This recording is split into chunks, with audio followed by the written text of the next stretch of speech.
ನಿನ್ನೆ ಸಾಯಂಕಾಲ ಸುಮಾರು 9 ಗಂಟೆಗೆ ಪೊಲೀಸ್ಗೆ ಒಂದು ಮಾಹಿತಿ ಬರುತ್ತೆ. ಮಾಹಿತಿ ಏನಿರುತ್ತದೆ ಅಂದರೆ, ಇದು ಓಲ್ಡ್ ಬೆಂಗಳೂರು ರೋಡ್, ಜೈಲ್ ರೋಡ್ನಲ್ಲಿ ಒಂದು ಮನೆಯಲ್ಲಿ ಕೆಲವು ಪಂಜರ್ ಕಾಣ್ತಾ ಇದೆ ಅಂತ. ಆ ಮಾಹಿತಿ ಮೇರೆಗೆ ನಾವು ಲೋಕಲ್ CPI ನಯೀಮ್ ಮತ್ತು ಅವ್ರದ್ದು ಟೀಮ್ಗೆ ಕೂಡಲೇ ಅಲ್ಲಿ ಸ್ಪಾಟ್ಗೆ ಕಳಿಸಿ ಚೆಕ್ ಮಾಡೋಕ್ಕೆ ಹೇಳಿದ್ದೀವಿ. ಚೆಕ್ ಮಾಡುವಾಗ ಅಲ್ಲಿ ಆ ಮನೆಗೆ ಒಳಗಡೆ ಹೋಗುವಾಗ ಏನು ಗೊತ್ತಾಗುತ್ತೆ ಅಂದರೆ, ಫಸ್ಟ್ ಅದು ಮೇನ್ ಗೇಟ್ ಏನಿದೆ, ಗೇಟ್ ಒಳಗಡೆಯಿಂದ ಲಾಕ್ಡ್ ಇತ್ತು. ಮತ್ತು ಮೇನ್ ಡೋರ್, ಮನೆಯದು ಮೇನ್ ಡೋರ್ ಏನಿತ್ತು, ವುಡನ್ ಡೋರ್, ಅದು ಬ್ರೋಕನ್ ಕಂಡೀಷನ್ನಲ್ಲಿತ್ತು. ಯಾರು ಫೋರ್ಸ್ಫುಲಿ ಬ್ರೇಕ್ ಮಾಡಿ ಒಳಗಡೆ ನುಗ್ಗಿದ್ದಾರೆ ಅಂತ. ಅಲ್ಲಿ ಒಳಗಡೆ ಲೇಟ್ ನೈಟ್ ಇರೋದ್ರಿಂದ ಅಲ್ಲಿ ಲೈಟ್ ಇರಲಿಲ್ಲ. ಆವಾಗ ಇದು ಟಾರ್ಚ್ ಲೈಟ್, ಇದು ಫ್ಲ್ಯಾಶ್ ಲೈಟ್ಸ್ ಹೋಗಿ ಚೆಕ್ ಮಾಡುವಾಗ ಏನು ಅವರಿಗೆ ಮೇಲ್ನೋಟಕ್ಕೆ 3 ಅಸ್ಥಿಪಂಜರ ಕಾಣುತ್ತೆ, ಅದು 2 ರೂಮ್ಸ್ನಲ್ಲಿ.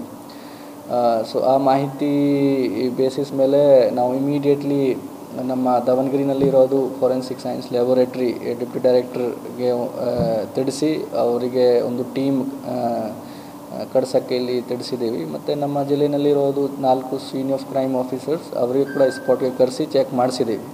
Forensic science laboratory team late night ಬಂದು ಪೂರ್ತಿ ಚೆಕ್ ಮಾಡಿದ್ಮೇಲೆ ನಮಗೆ ಏನು ಗೊತ್ತಾಗುತ್ತೆ ಅಂದರೆ, 2 ರೂಮ್ನಲ್ಲಿ 4 ಅಸ್ಥಿಪಂಜರ ನಮಗೆ ಸಿಕ್ಕಿತ್ತು. ಒಂದು ರೂಮ್ನಲ್ಲಿ 2 ರೂಮ್ನಲ್ಲಿ 5 ಅಸ್ಥಿಪಂಜರ ಸಿಕ್ಕಿದ್ದು. ಒಂದು ರೂಮ್ನಲ್ಲಿ 4, ಇನ್ನೊಂದು ರೂಮ್ನಲ್ಲಿ 1. ಅದರಲ್ಲಿ ಮೇಲ್ನೋಟಕ್ಕೆ 2 ಅಸ್ಥಿಪಂಜರ ಫೀಮೇಲ್ ಮತ್ತು 3 ಮೇಲ್. ಅದರ ಬೇಸಿಸ್ ಮೇಲೆ ನಾವು ಆ ಮನೆ ಯಾರ್ದು, ಆ ಮನೆಯಲ್ಲಿ ಕೆಲವು ದಾಖಲಾತಿ ಪರಿಶೀಲನೆ ಮಾಡುವಾಗ ಏನು ಗೊತ್ತಾಗುತ್ತೆ ಅಂದರೆ, ಆ ಮನೆ ಜಗನ್ನಾಥ್ ರೆಡ್ಡಿ ಅಂತ ಒಬ್ರದ್ದು ಇದೆ. ಅವರು ರಿಟೈರ್ಡ್ ಎಕ್ಸಿಕ್ಯೂಟಿವ್ ಇಂಜಿನಿಯರ್ ಆಗಿದ್ದರು. ಅವ್ರು ಜಗನ್ನಾಥ್ ರೆಡ್ಡಿ, ಅವ್ರ ವೈಫ್ ಪ್ರೇಮ ಮತ್ತು 3 ಮಕ್ಕಳು, ಒಂದು ತ್ರಿವೇಣಿ, ನರೇಂದ್ರ ಮತ್ತು ಕೃಷ್ಣ ರೆಡ್ಡಿ ಜೊತೆಗೆ ಟೋಟಲ್ 5 ಜನ ಆ ಮನೆಯಲ್ಲಿ ವಾಸ ಮಾಡ್ತಾಯಿದ್ರು.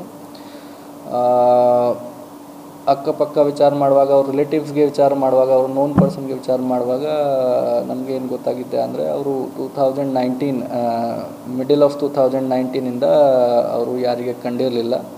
ಹಿಂದೆನೇ ಕೂಡ ಬಿಫೋರ್ 2019 ಆಲ್ಸೋ ಆ ಮನೆಯಲ್ಲಿ ಈ ಕೃಷ್ಣ ರೆಡ್ಡಿ ಮಗ ಏನಿದ್ದಾರೆ ಅವರೇ ಮಾತ್ರ ಜಾಸ್ತಿ ಹೊರಗಡೆ ಕಾಂಟ್ಯಾಕ್ಟ್ನಲ್ಲಿ ಪಬ್ಲಿಕ್ ಜೊತೆಗೆ ಇತ್ತು. ಬೇರೆ 4 ಮೆಂಬರ್ ಜಾಸ್ತಿ ಯಾರು ಪಬ್ಲಿಕ್ ಜೊತೆ ಕಾಂಟ್ಯಾಕ್ಟ್ನಲ್ಲಿ ಕೂಡ ಇರಲಿಲ್ಲ. ಫೋನ್ಗಳು ಅವರು ತೆಗಿತಾರೆ.